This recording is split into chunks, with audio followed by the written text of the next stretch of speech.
Hey guys, and welcome back to Mad About Skin. In today's video, we are talking Korean skincare. I love Korean skincare, and I've transformed my skincare routine using products from the country in the past 18 months.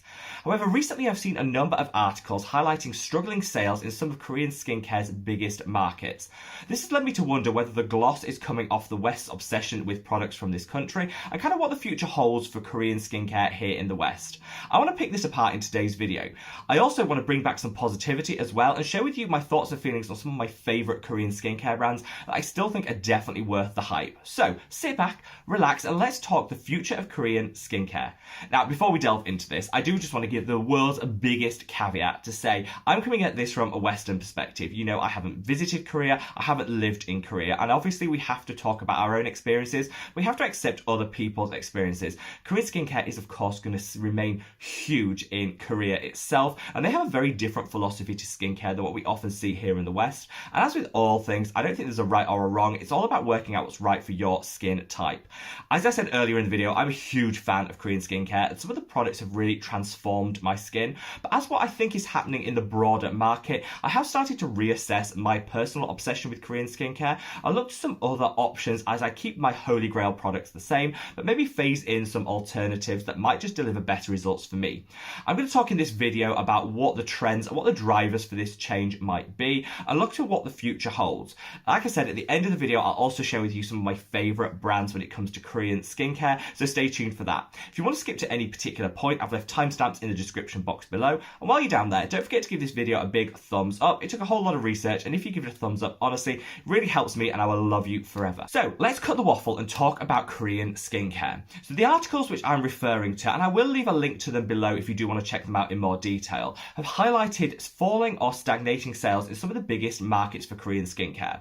One of which was called out was China, which I'm always a little bit mindful of sales data, and any data that comes out of China, you do always have to read that with a little bit of a pinch of salt, but to bear that in mind. Also, out of the US, which is one of the biggest markets for Korean skincare, sales have gone from double-digit growth to pretty much flatlining over the past year. This, of course, could be a result of a number of things. We're going to kind of pick it apart today. First and foremost, let's just talk trends. You know, trends come and they go. I've been around on this planet for 35 years, and I remember things that I thought were really trendy when I was in my teens, and now making a reappearance, and people are claiming them as if they're new and revolutionary, and I think, oh, please. I remember that the first time. It was tragic the first time around, and now it's back again. And the same things happen when it comes to skincare. There was a huge trend for gentle, barrier-enhancing, natural botanical elements in our skincare, which really fit in to the Korean skincare ethos, and that has merged around 5 years ago. That's continued at pace, but I think recently there's been a little bit of a shift, and I think the skincare ethos and the trend in skincare is now towards more personalised and customised skincare. You also see a trend towards dermatologist approved skincare, which is why brands like Cetaphil and CeraVe, not that I like either of those, have seen a huge growth in popularity. There's also brands like Dermatica, Skin and Me, Curology, all these things that personalise skincare to you, allows you to get super effective high strength products without having to reach out for your dermatologist or to your GP. Now, alongside the move to personalised and prescription strength without the prescription skincare trends, there's also been another underlying trend, which is the growth in higher strength active ingredients and people searching out the most efficacious strengths of products for them. Now, you don't always have a whole lot of choice when it comes to Korean skincare, which always tends to be on the gentle, the lower strength side. So if you're looking to dial that up, then obviously you're not going to be reaching for Korean skincare in the way that you maybe had in the past. I think, as I said, trends come and they go. I think Korean skincare was a huge trend. Now it's become very mainstream, but it's not got that viral growth on growth on growth element to it anymore. It's now just going to become a mainstream staple to so many people's skincare routines, and trust me, that is not a bad thing, but we shouldn't be shocked if we don't see that continual double-digit growth we have in the past. The second thing I want to call out is I think Korean skincare has become a little bit of a victim of the drive to simplify our skincare routines. Over the past 18 months, a lot of us have found we've had a little bit of extra time on our hands. Whether it's because you're not commuting to work in the same way you used to, a lot of the leisure and recreation options we had were no longer open, so we had a lot more time in our house and to ourselves. A number of people use that to expand their skincare routine, to increase the number of products and the time it takes to do your routine. As things start to return back to normal, and let's keep our fingers crossed that that's still the case, case, people are looking to, again, minimize and streamline their skincare routine. You might not have the same amount of time on a morning when you're dashing to work. You might want to spend your evenings, dining out at the pub with friends, and so you don't have the same time when you get in to commit to a full-scale skincare routine. The reason which Korean skincare was so popular in the last 18 months is it had a lot of products that served one purpose. You could have this toner in to deliver this purpose. You could have this serum to deliver this. And of course, it's these style one-purpose products that often get the chop when you look to streamline your routine. This was further complicated by brands here in the West kind of creating their own Korean skincare trends. Things like the 7-step method in Korean skincare and the 10 toner application system, where they convinced people that you needed to apply 7 or 10 toners, one after the other, to achieve that gorgeous Korean glass skin. In reality, this isn't something that's practiced a whole lot in Korea. I do know that there are some people, it might have a basis over there, but this was very much something that was engineered in the West to say, this is what every Korean man and woman does for their skincare routine to deliver those gorgeous results. When in reality, this just wasn't the case. The problem with this is it's given the West the myth that Korean skincare equals overcomplicated, multiple steps. And this just isn't the case. You can absolutely achieve a really nice, compact and concise Korean skincare routine without having to reach to 10 toners to achieve it. However, because that myth's kind of embedded in our head now and it was used to sell extra product, I think a lot of people are turning off from Korean skincare because they just assume it's overcomplicated. Now, a final thing when it comes to the Korean market, which I think means it is a little bit problematic for some of these brands to take hold here in the West in the long term, is the absence of brand loyalty. If you think back to the products that we purchase from the Korean skincare market, we tend to obsess on the product rather than the brand. There are some brands which have managed to break through and become a success on their own, but we tend to fixate on our favorite product from that brand rather than the brand itself. This makes it really difficult for brands to really get any brand loyalty from the Western consumer and to really weather any changes to trends that people might have and entrench themselves in people's skincare routine. This is something I've done for so long. I used to adore the Purito Comfy Water Sunblock, but I never really bought anything else from Purito until I started exploring the brand more recently. The same goes for some of the Isntree products, the Isntree products. There's so many out there where you can name the product itself, but actually you might not try a whole lot from the rest of the skincare line.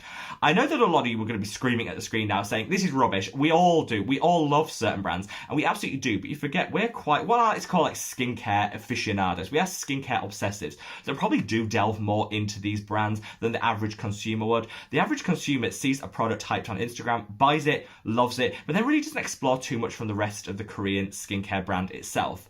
This is as a result of them not being accessible in physical stores often, so you can't really get a feel and look at the brand as a whole. Sometimes the prices can be a little bit expensive and prohibitive, which is why people tend to stick to their main product from the brand they love without exploring the wider brand. Whatever the reason, I think this is something which makes it difficult for brands to really take hold in some of the Western countries because they don't really have that same degree of brand loyalty that they probably do have over in their native Korean market.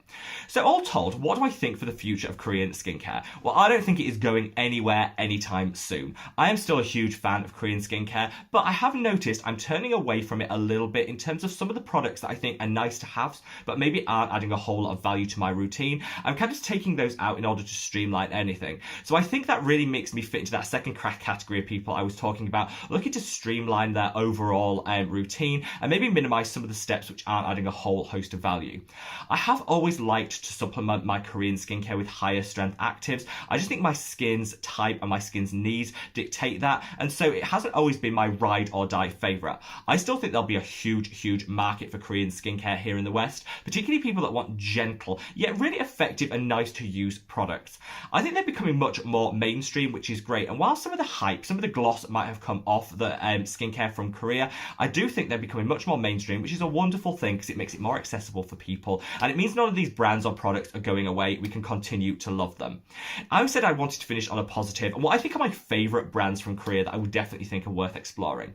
I'm going to call out Purito, who I love. I think they were a really great, transparent company when it came to their SPF scandal. They did everything right, and they put the consumer first. That really gave me trust and a whole lot of brand loyalty, which I talked about being one of the reasons why people might be shifting away from the Korean market. This, honestly, I think I'll be loyal to Purito for the foreseeable future, and so many of their products work really well. I'm going to call out their unscented buffet serum, which is stunning. I think we're all excited about the launch of their new sunscreens, which are coming very soon. Cover that in a recent video, which I'll link up there. I also want to call out Beauty of Joseon. Honestly, everything from that brand has been so good. And I'm going to again leave a link to a full review I did on them up there, because I think this is a brand which definitely deserves a little bit of loyalty. And I don't think you'd be doing your skincare routine a service if you didn't look at the whole brand and work out which you might want to include in your own routine. Such a good line. I also do like some individual products. I'm really trying Revectin at the moment, which I've been super impressed with. Their Lotus Water Cream is my go-to moisturizer at the moment, and I'm fangirling so hard about it. So whilst I don't have a whole lot of understanding of the Revectin brand, it's certainly one that I'm going to be exploring in more detail, and look out for a review on the channel coming soon. I'm going to leave a couple of my Korean skincare favourites below, just because if you want to shop them or explore the market in a bit more detail, that might be a useful starting place for you. I'd love to know your thoughts and feelings on the Korean skincare. Is it something that you're using more and more of, or have you started to move away from Korean skincare like some other people have? Sound off in the comment section below. Wherever you are in the world, guys, stay safe, stay well, and love your skin. Take care. Bye.